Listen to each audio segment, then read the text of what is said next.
The views and opinions expressed in this podcast are simply that, opinions. All are presumed innocent until proven otherwise in a court of law. Sensitive topics are discussed. Discretion is advised.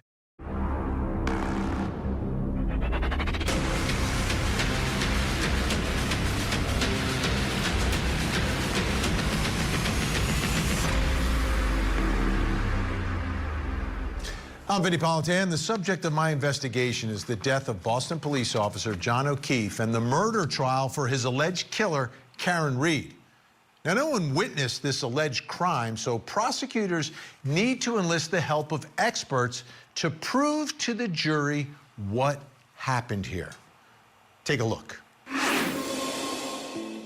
In the pre-dawn hours of a snowy January morning in 2022, the lifeless body of Boston police officer John O'Keefe was discovered face up in the front yard of 34 Fairview Road in Canton, Massachusetts. A dedicated cop and beloved uncle, O'Keefe's sudden violent death sent shockwaves through the community. His girlfriend Karen Reed, a finance professor, was quickly cast from grieving partner to accused killer. Prosecutors claim she dropped him off at the home of a fellow officer after a night of drinking and then struck him with her SUV while backing up and left him to die in the cold. They point to broken taillight fragments, a cracked rear light on her vehicle, and expert testimony putting together a digital timeline. But Reed's defense tells a different, darker story of a brutal beating inside that house, a cover-up, and a law enforcement conspiracy to frame Karen Reed. As the courtroom drama unfolds, the jury must weigh the evidence and figure out how John O'Keefe died. They need to prove it.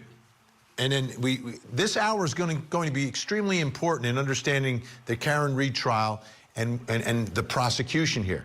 They have that burden. I cannot emphasize to you too much how important that concept is. You have the burden of proving the case beyond any and all reasonable doubt. And the first time around, prosecutors did not do that. And one of the elements they need to prove is exactly how John O'Keefe died and that Karen Reed is responsible. So they need to link her SUV to the death of John O'Keefe. And that's why in this retrial, they have called Dr. Judson Welcher to the stand.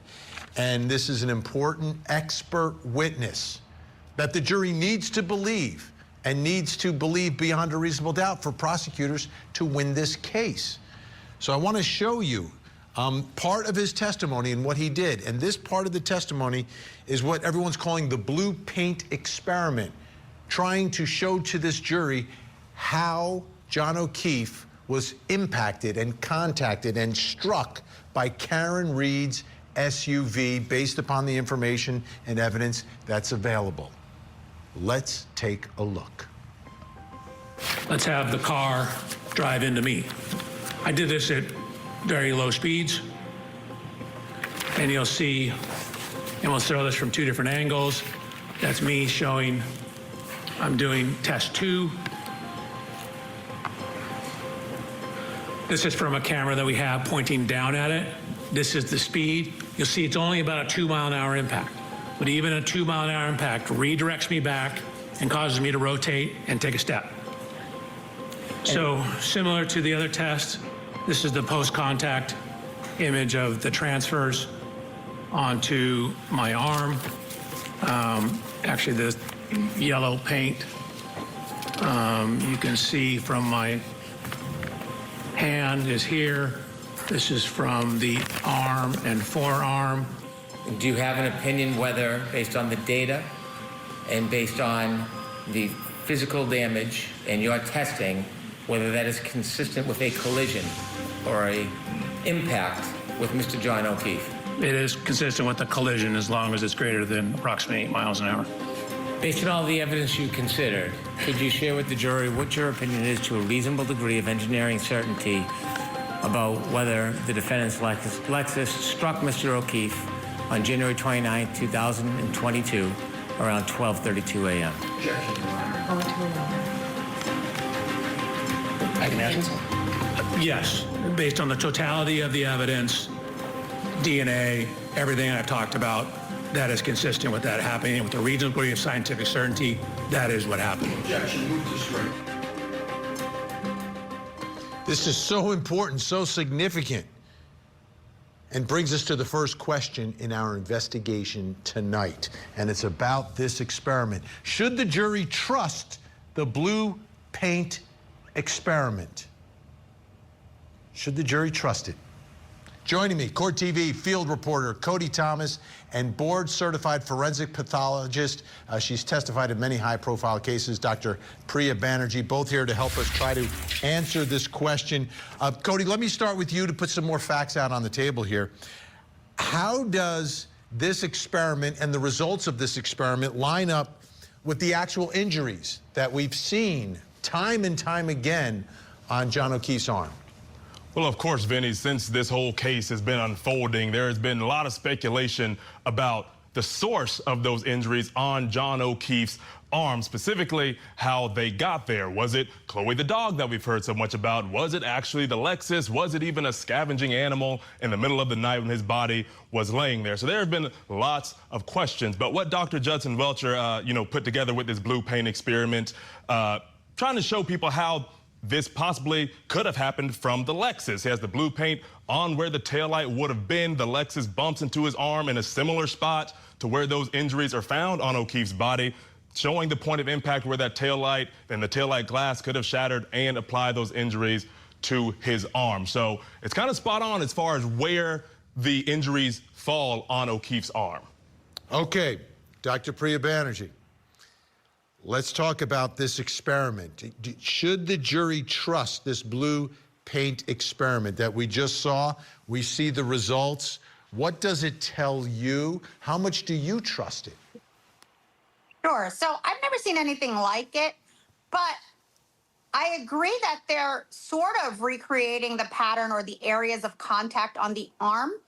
Two things that stuck out to me. One is when Dr. Welcher was recreating it, he sort of rolled off the right shoulder. And I don't recall John O'Keefe having any bruising there. So if that's a point of contact where the roll is happening, it would be my right shoulder here. I'm curious that there's no injury there. Do you see that, how the shoulder's contacting? Dr. Banerjee, that is amazing. I didn't even think about that, but let's watch it in slow motion. Arm contact, but the shoulder's getting hit. Obviously, this car's going 2 miles an hour, but the actual vehicle's going 20 miles per hour or so. So you would expect to see some sort of shoulder impact injury. Well, I think anywhere from the tissues, the soft tissues of the upper arm, the muscles, the skin, all the way up to the joint, potentially. 24 or over 20 miles an hour is more significant than many more times than what's in the video, correct? This was 2 miles an hour.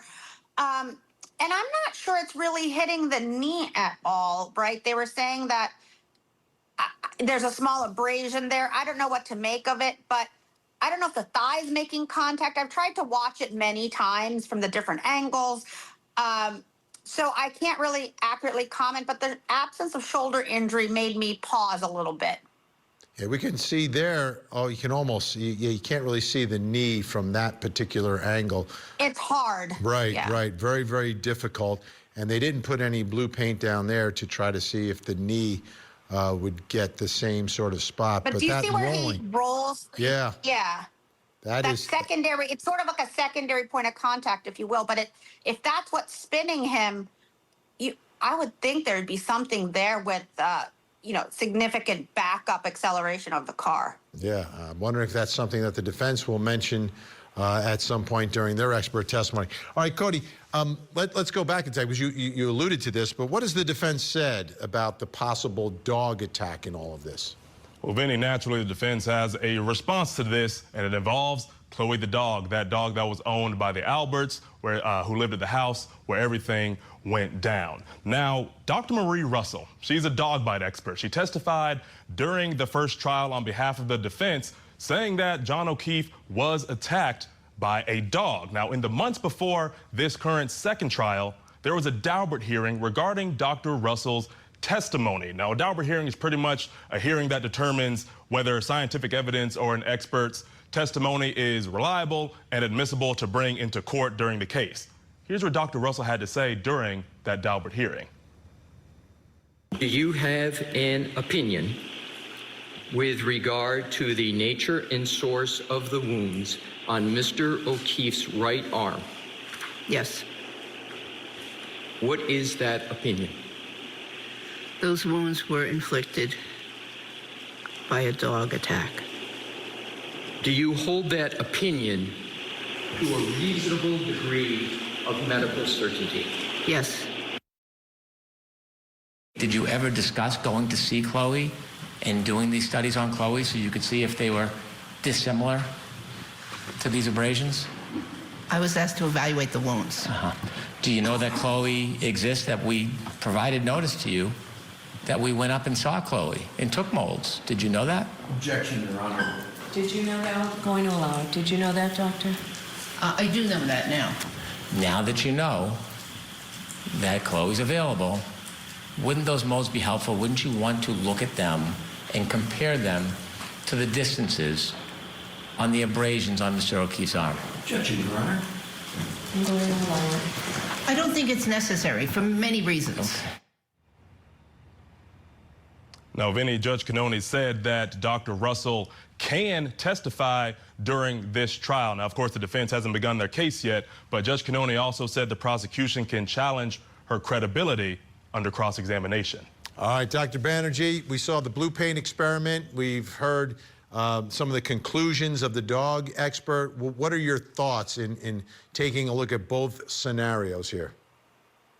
Right. I still think that not knowing enough about Chloe the dog, but having owned German Shepherds, I think a dog bite analysis by experts is very important. So I would be curious to see what if the cast lines up. Now, my understanding is the state or the prosecution doesn't have any forensic dentist or veterinarian to even address this, even though they have, isolated or located Chloe. And so that's curious to me why they're not sort of going after it. Maybe they'll have it in rebuttal.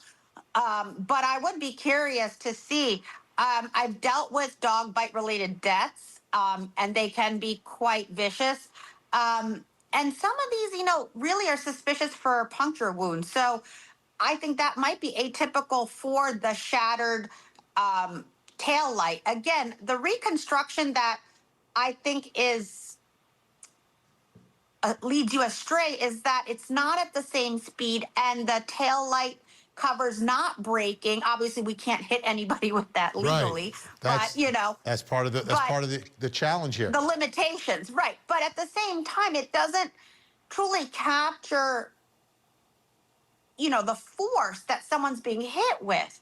And so if this is the best we have, 2 miles per hour is 1/10, 1/12 the speed, that is where I don't know how a jury's going to take that. Are they going to say, well, Sounds that's to me like bogus, or you are don't they have gonna 100% trust in it in answering our question. No, Exactly. I don't. Okay. And that's really the hard part about it. And that's the challenge. The challenge for prosecutors. They have the burden. Okay. Guests are staying with us. Coming up next, should the jury trust the crash dummy experiment?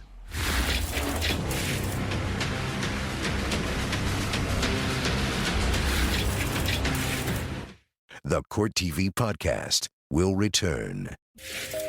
Or do you have an opinion to a reasonable degree of engineering certainty whether John O'Keefe's injuries on his arm, inevitably in the back of his head, are consistent with being struck by a Lexus identical to the defendant's Lexus on January 29, 2022? Yes, What's your opinion? that it is. It is consistent with being struck by a Lexus and ultimately contacting a hard surface such as frozen ground. That's the expert opinion that jurors must believe beyond a reasonable doubt to convict Karen Reed. And that doesn't necessarily get them a murder conviction, but it gets them a conviction, because then it puts Karen Reed's SUV in contact, causing the death, which is an element of the crimes that have been charged here, causing the death of John O'Keefe. Extremely important. So This expert talking not just about the car, but also about the injuries suffered by John O'Keefe. We saw the blue paint experiment talking about the arm, but they also did an experiment relative to the injuries on the back of John O'Keefe's head. Take a look. What I did was I did what are called drop tests. I took an anthropomorphic test device, ATD, which is just a fancy name for a crash test dummy, and dropped it backwards onto a hard surface to look at what happens if you were to, say, fall backwards and hit your head onto a hard surface. Shoulders come in, then the head contacts the ground. What you see is if you fall backwards and land on a very hard surface or hard surface, you'll get extremely high loads on the head.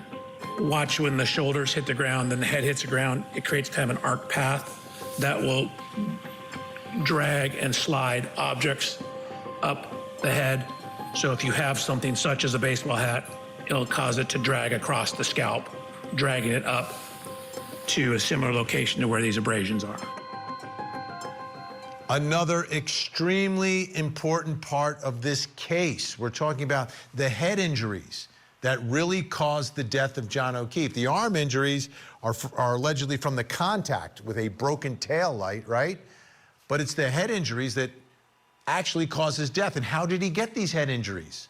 Could it be from just being knocked over and falling backwards? I guess spinning and then falling backwards. And that brings us to the next question in our investigation. Should the jury trust the crash dummy experiment? The dropping, which they are saying shows that it would be consistent, the injuries on his head with falling backwards. Joining me to help answer all this, Court TV field reporter Cody Thomas and board-certified forensic pathologist Dr. Priya Banerjee. Cody, obviously this isn't the only witness talking about this issue, so let's remind folks, or folks who may not be familiar, about the other Commonwealth expert witnesses talking about these injuries to his head. Well, of course, Vinnie, and as you were just touching on, we know the most severe injuries to O'Keefe's body were on his head, that laceration to the back of his head. Now, what's important about this experiment and what Dr. Welcher was displaying with John O'Keefe's body and that crash test dummy body falling is that it aligns with testimony from Dr. Isaac Wolf, the neurosurgeon who took the stand earlier in this trial, and the medical examiner, Dr. Irina Scorti-Bello, who talked about O'Keefe's head injuries. Take a listen to what they had to say. The only way he could get this kind of an injury was to fall backwards, hit the back of his head, and then the resulting, energy forces going into his brain, into his base of his skull. His injuries were very substantial, and it's more probable than not that at some point he quickly became unconscious and was unable to do functional activities. This is a picture taken at the time of autopsy. This is the back of Mr. O'Keefe's head. The hair has been shaved off so that the injury can be clearly photographed, and it's a laceration with an associated abrasion. How long was the laceration? I measured it as 2.5 centimeters, which is close to an inch. When we pulled back the scalp, I noted that there was blood, what we call hemorrhage, under the laceration or associated with the laceration on the back of the right head. And then furthermore, there were skull fractures associated with that laceration abrasion on the right side of the head. Now, Vinnie, something interesting about Dr. Scorti-Bello's testimony there, she actually went on to say that she did not discover any injuries to O'Keefe's body that were consistent with a vehicle hitting him. Yeah, that was huge. That's why they had to bring in more experts, the prosecution did. Dr. Priya Banerjee, we took a look at the way this crash dummy is falling. We've watched the blue paint experiment as well. So, in conjunction with one another, should the jury trust this crash dummy experiment? Well, I feel vindicated because I've said it could have been a fall. So I think the crash dummy really shows a very typical pattern that we see at autopsy of deadly injury. You can see that the dummy doesn't try to, obviously it's a dummy, but recapitulate someone not breaking their fall, right? Falling backwards, they don't put their hands out. There's no effort to stop it. And the back of the head takes the entire impact. So that laceration is an impact site, and the forces that hit the back of the head go through the skull, causing skull fractures, and that coup contra coup sort of rattling of the brain within the skull. I think this clearly shows it. Now, I don't think it necessarily connects to the car, because Mr. O'Keefe could have slipped and fell, as I've discussed before, that this is slippery snow, like blizzard conditions with frozen ground. And so in and of itself, if you slip and sort of twist and fall, like they're saying, spin around, whatever, if you're not breaking your fall, the back of the head is a very typical spot to impact and cause these injuries. So just for clarification, the impact of the car, that sort of grazing of the arm and turning the spinning of John O'Keefe, as the prosecution is describing it, and the way they're doing the falling of this dummy, do those two things line up with one another from your perspective? I think it's a possibility. I don't think it's definite. Okay. Great job, Dr. Priya Banerjee. Thank you so much. Your time is so valuable, and we really appreciate it. Cody's sticking around. You're not going anywhere, Cody. Up next, should the jury trust the laser scan experiment?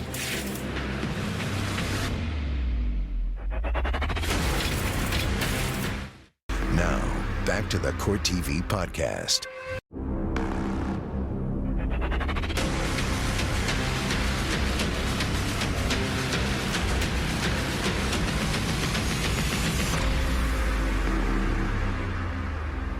I'm Vinnie Politan. We continue our investigation of the tragic death of Boston police officer John O'Keefe. A lot of the evidence in this case came from people who interacted with John O'Keefe and his girlfriend Karen Reed, who's accused of murdering him, but none of them saw what allegedly happened. So now prosecutors are trying to prove their case with experts. Here's the story. It was a snowy January night in Canton, Massachusetts, when the lives of Boston police officer John O'Keefe and his girlfriend Karen Reed collided with fate. The couple had been drinking, first at a bar and then continuing into the early morning hours. Tensions simmered beneath the surface as the alcohol flowed freely. At some point that night, prosecutors allege Karen dropped John off at 34 Fairview Road, a home belonging to a fellow officer. But John never made it inside. Hours later, his lifeless body was discovered in the snow-covered yard, battered and bruised, eyes swollen shut, cuts on his arm, and blood beneath his head.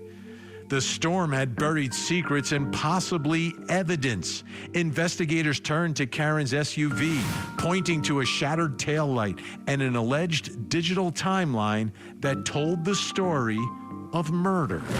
They say the vehicle was the weapon, her anger with John the motive. But Karen insists she's being framed, the victim of a cover-up. What truly happened that icy night? That question will be answered by the jury, who must figure out what really happened to John O'Keefe. A big part of this case has obviously focused on that taillight, the broken taillight. And there are a lot of videos that have been very relevant to that issue, and a lot of videos that have been used as evidence in this case. And sometimes it's by the prosecution, sometimes by the defense. Because like everything else in this case, none of the videos are super clear. Like you see something, but it almost depends upon your perspective as to what you are seeing, despite the fact that it's a video. So something that the prosecution has done in this case is try to clarify one of the videos. It's one of the videos we've been looking at from the beginning of this case, which is Karen Reed backing out of the garage on John O'Keefe's driveway as she is going to look for John O'Keefe. And John O'Keefe's car, SUV, is parked behind it, and she gets very close and seems to contact it. but you really can't tell. You can't see everything. You can't see the details of that contact. So I want you to take a look at what prosecutors put together through their expert using laser scans and overlays to try to give the jury a more detailed look at that video so you can see what you can't see in the video. Take a look. We went out to Mr. O'Keefe's residence and took a scan, laser scans. And so what we can do is use this information in conjunction with the video to create a scaled version of the video. There's the laser scan, there's the video. So we've overlaid the laser scan of the Lexus onto the Lexus. We've overlaid the laser scan of the Chevrolet onto the Chevrolet. And we've overlaid the laser scan of the scene onto the scene. From all that information, again, we lined it up in the video, we lined it up in the scene, we have the two vehicles. We can get the exact position of the vehicles when that Lexus stopped. And it's hard to see because of the angles and because these vehicles are not at right angles to each other, the exact contact. So we took a whole bunch of data points within those two areas where the snow got dislodged, and we're looking at where that is. So if you look at that on the vehicle, so this is where it is on the rear of Mr. O'Keefe's Chevrolet. Again, I had the opportunity to inspect Mr. O'Keefe's vehicle. There's no damage. So with this laser, they're trying to show the jury what on the video, what you can't see on the video. It's fascinating, right? It's technology, but it brings us to the next question in our investigation. Should the jury trust the laser scan experiment? Is this trustworthy? Does this make sense? Can you believe in what you are seeing beyond a reasonable doubt? Joining me to help figure this all out, Court TV field reporter Cody Thomas and retired investigator and host of the podcast Profiling Evil and the author of the book Deceived, Mike King is with us as well. Great to have you both here. Great to see you. Cody, first of all, put some perspective on this because not everyone will remember. And we need to be reminded, why is this particular video of Karen Reed's SUV backing up? It doesn't show the accident, but why is this so important in this case? Well, Vinny, this is crucially important because this would further the defense's story that all the damage to the taillight was done in that driveway at John O'Keefe's house at One Meadows, and that no damage to the taillight was done at 34 Fairview whatsoever. Now, what's also important is that, to remind viewers, before the first trial, we had David Yannetti and Alan Jackson actually on this program doubling down on that claim. Take a listen. What's the significance of this video? And is this where the tail light was actually shattered from your perspective, not during the murder of John O'Keefe? Yes, there's no doubt that's when the taillight was shattered. And by the way, that's at 5 in the morning, 4.5 hours after it was supposedly shattered the night before. The taillight was intact when she left Brian Albert's house. Now, of course, Vinny, this is quite different from the prosecution presenting evidence that all the pieces of the taillight were found on the lawn at 34 Fairview. So up to the jury to decipher all of this. Absolutely. And there was one small piece that was missing that they never found. Right. So let me ask you, Mike King, this technology, this laser scan, taking a video, then recreating the video, but then giving us different angles of that video. Should the jury trust that? Absolutely, Vinny. If the quality of the scan is up to par, and I would think it is based on what we're seeing, because there's a couple of crucial things that happen in this thing. These 3D scans are actually, in some pieces of software, down to the centimeter. I mean, that's really accurate. But what they've done and what Dr. Welcher brought out in his testimony that I thought was so powerful is that he brought out that there are key points, anchor points, that they can line everything up with. He was using the fence posts. He was using marks on the property lines and other things that brought into scale everything that was there. Then he brought the actual imagery and placed that imagery against the same background. And then when they started putting those tracks down and showing those impact points, which I think we'll probably talk about in a moment, that's where it really comes together and where the science is finally explained in a way that a jurist can sit and listen to and say, oh man, I feel like I'm there. Right, and what the expert is saying through this laser scan is that the contact point isn't the tail light itself. It's the bumper or the lower part that's going to stick out more, and that's significant, right? This is so important to the defense, but important for the prosecution to try to eliminate the possibility of the tail light being partially broken, not fully broken like here, but partially broken in the driveway, because they are saying, the defense is saying it gets fully broken once police get it, and they're the ones who do it. Let me ask you this, though, Cody. What has Karen Reed said about that taillight damage? Because that is evidence in this case as well. Well, Vinnie, Karen Reed is, of course, furthering a similar narrative. And one of those clips that we have seen in court during this trial, one of those clips during her interview with Gretchen Voss, Karen Reed actually talks about finding pieces of the taillight in the driveway at One Meadows. Take a listen. When my car was seized, there was a few small pieces of taillight missing that I had picked out at John's at 5:45 before we drove over to Fairview. I'm showing Jim and Kerry, look what I just did to my light, and I'm worried that there's gonna be some kind of electric short circuit. There's like the bulb is showing and some of the red plastic's missing. So I picked pieces out of the light housing that had kind of collapsed within the light and dropped them in John's driveway. So again, Vinnie, Reed sitting there emphasizing the fact that no damage was done to the taillight at 34 Fairview, and it all happened in that driveway. Yeah, so Mike, your thoughts about this, all right? The laser scan experiment versus Karen Reed saying that it was sort of pushed in. She's picking out some pieces from that taillight, dropping them there. Your thoughts about how these two pieces of evidence, you know, who wins that battle? Well, I think it's going to boil down to whether the jurists like Karen Reed sitting there, like the stories, like all the changing narratives, if the prosecution can successfully bring that up.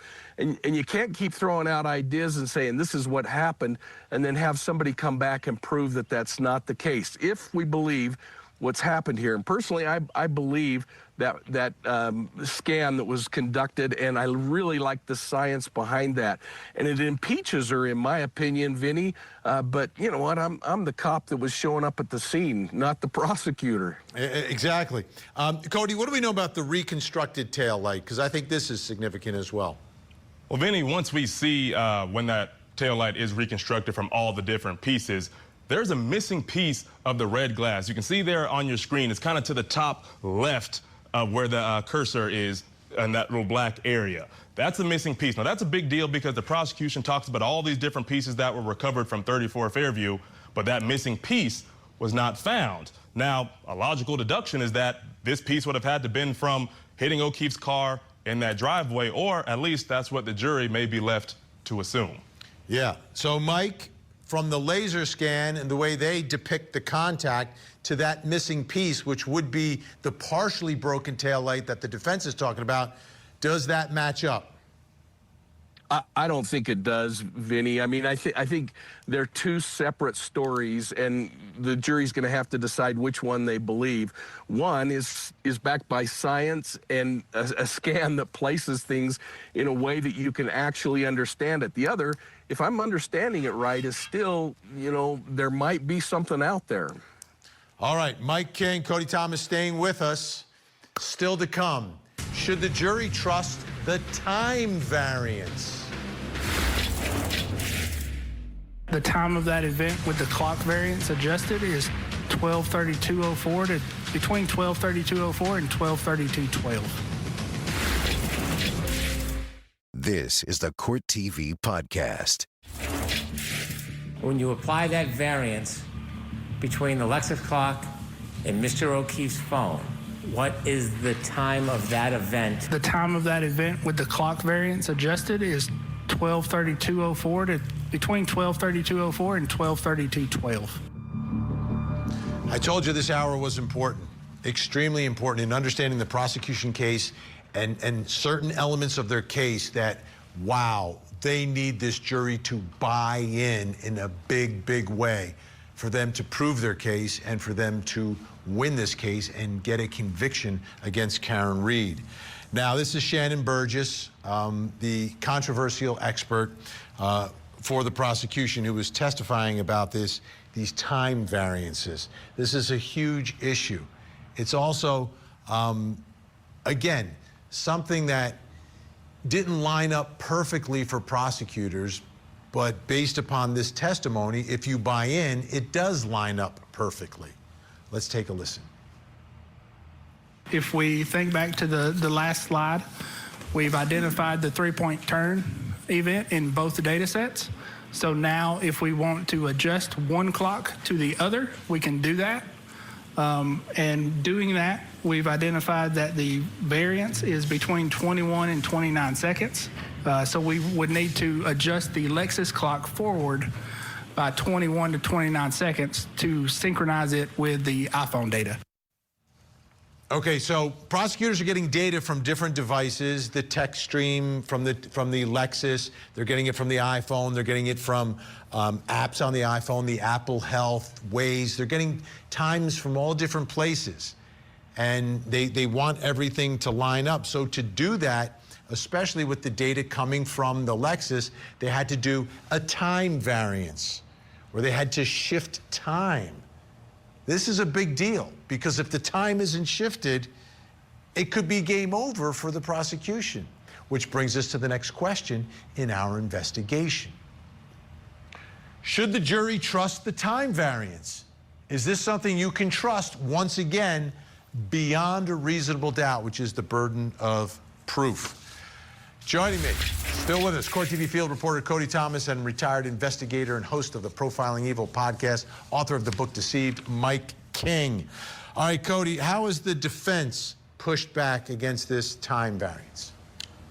Well, Vinnie, Alessi questioned Judson Welcher during a voir dire before his testimony actually began. And what Alessi was trying to do during this questioning is emphasize to Welcher and to the jury who's sitting there listening that in this case, seconds matter. Take a listen. But my question, sir, is the change means now that with the Mr. Burgess variance moving, you now have part of the moving range that occurs after the device lock, whereas before your change, the device lock occurred after every bit of your range of 1162.2. I have that correct, don't I, sir? You do. Okay. And Vinnie, I did misspeak right there. The jury was not listening, as that was a voir dire. But moving on, that brings us to the actual timeline. So follow me here, because it gets a little dicey with all this time shifting and these times. So we built these timelines. This is the first one based on the original data, and we built one after the time shift variance. The yellow data points mark the Lexus. The white data points mark John O'Keefe's phone. Now, in this original data, we see two trigger events. The first being the Lexus three-point turn, and the second being the end of the Lexus's backing up maneuver. The three-point turn for the Lexus occurs, as you see, at 12:23:38. But you also see the three-point turn happening for John O'Keefe's phone at 12:23:59. So there's a clear time discrepancy there. And you also see O'Keefe's phone locking for the last time outside the window for the second trigger event, which leaves the question, how could O'Keefe have locked his phone at that time? So now we move along to once the time variance is applied. Now, once it is adjusted, we get to the point where the Lexus's three-point turn now matches O'Keefe's phone at 12:23:59. But since they shifted that first trigger event, they naturally have to shift the second one. And when that 21 to 29 second variance adjustment is applied, O'Keefe's phone locking for the last time now falls within the window of the second trigger event, which falls more in line with the prosecution's story, which leaves the question, what does this mean for the jury when digesting and dissecting all of this when they eventually have to go into deliberations about it. And just like the videos here, everything is a little fuzzy, a little gray, and open to a little bit of interpretation. So let's bring in Mike King. Mike, should the jury trust this time variance? If they believe the data and they believe the testimony of how that was received, they should absolutely believe the timeline. And I would hate to be on either side of this one because it is so confusing to me, and I even understand the times that they're talking about and the data that they've extracted, Vinny. So for me, I would be focusing a whole lot more on what I thought was probably the most compelling part of Welcher's testimony, that deliberate transition from drive to reverse. And I would just really hammer home, hey, this is what the science is saying, and pray that jury believes Burgess. And I felt like Welcher was very credible. Yeah, and when I look at this issue, right, I understand what they're saying is that the clocks are out of sync, right? The way that they keep time in the infotainment center inside your Lexus is different than the phone, so they have to get them in sync, and they use the 3-point turn timing to get them in sync, and that's why they slide that forward. But what's interesting is they chose not to slide the other one backwards. Right? If you slide, you can sync things up two ways. You can slide one thing this way, or you can slide something this way. And the way they chose to slide, everything works out perfectly for them. Yeah. Should the jury trust that choice? Agreed. And the fact that this came in the 11th hour, that all of a sudden we discovered this. And that doesn't mean that it's false. It just means that it's more questionable, and it makes you question what was going on in this thing. So again, I think it's going to boil down to, do you trust the testimony and the data, or are you gonna go with the emotion of what we've seen about some of the malarkey that's gone on in this case? Well, a big thank you. We always trust that he will provide incredible insight. Mike King, thank you. Cody Thomas, we trust you will provide great reporting, as always. Thank you both so much. Now, expert testimony can be powerful, especially when it all lines up with other facts in the case.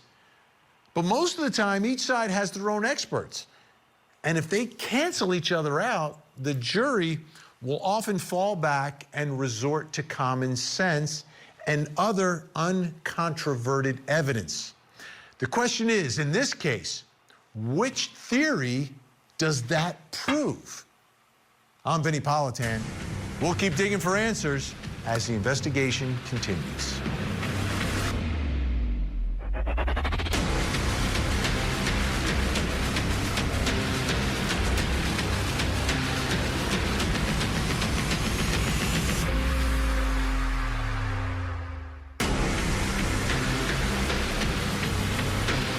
There you have it. If you want to see more in-depth reporting on the latest true crime stories, you can see me every weeknight, 8 p.m. Eastern on Closing Arguments. Thank you so much for downloading.